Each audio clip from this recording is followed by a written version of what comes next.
ইরানের আকাশ থেকে দুর্যোগের কালো মেঘ সরে গিয়ে অবশেষে শান্তির সুবাতাস বইতে শুরু করেছে।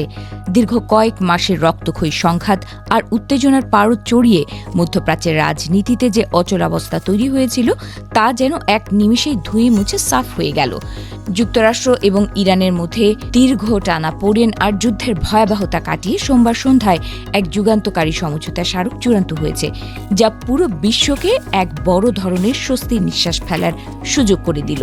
কাতার ও পাকিস্তানের নিরলস মধ্যস্থতায় অর্জিত এই চুক্তিটি কেবল যুদ্ধের অবসানই ঘটাল না, বরং ভূ রাজনৈতিক সমীকরণে নতুন এক অধ্যায়ের সূচনা করল।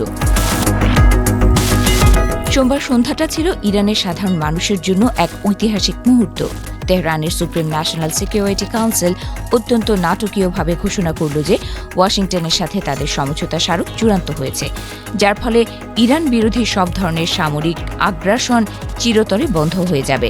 লেবানন থেকে শুরু করে পুরো অঞ্চল জুড়ে মার্কিন ইসরায়েলি জোটের যে প্রবল আক্রমণাত্মক মনোভাব ছিল তা এখন ইতিহাসের পাতায় ঠাঁই পাওয়ার অপেক্ষায়।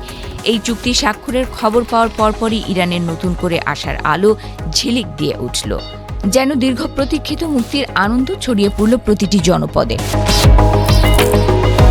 সবচেয়ে বড় চমকটি অপেক্ষা করছিল পারস্য উপসাগরের নীল জলরাশির বুকে, যে মার্কিন নৌবাহিনী এতদিন ইরানের জাহাজ চলাচলের উপর অবৈধ অবরোধ চাপিয়ে রেখেছিল। সোমবার সন্ধ্যায় সেই শৃঙ্খল ভেঙে পড়ল। অত্যন্ত সাহসী পদক্ষেপে অন্তত 3টি বিশালাকার ইরানি তেলবাহী ট্যাঙ্কার এবং 2টি পণ্যবাহী জাহাজ কোনো ধরনের বাধা ছাড়াই মুক্ত সমুদ্রপথে ভেসে চলল।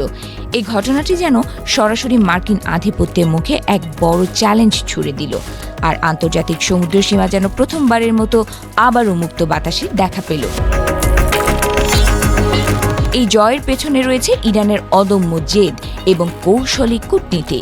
একদিকে যুদ্ধের ময়দানে সশস্ত্র বাহিনীর বীরত্ব, অন্যদিকে জেনেভা ইসলামাবাদের দর কষাকষির টেবিলে ইরানের কূটনীতিকদের দৃঢ় অবস্থান। সব মিলিয়ে এক অসম্ভবকে সম্ভব করে দেখিয়েছে তারা।